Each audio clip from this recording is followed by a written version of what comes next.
যদি বেশি ভুল না করি তাহলে কিন্তু আমি যতটা জানি বেশিরভাগ বাঙালিরই মোচা কিন্তু ভীষণই প্রিয়। তবে মাছের মাথা বা চিংড়ি আজকে কোনোটা না, আজকে কিন্তু করব একটু ভিন্নভাবে।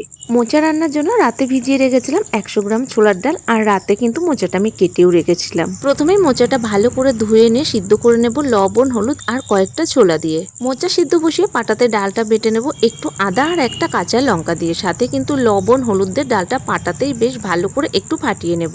এইবারে আদা জিরে আর কয়েকটা কাঁচা পাকা লঙ্কা একটু মিহি করে বেটে নেব, আর সাথে কিন্তু একটু পেঁয়াজ আর রসুনও বেটে নেব। এরপরে সিদ্ধ মোচাটা একটা থালার মধ্যে জল ঝরিয়ে তুলে নেব।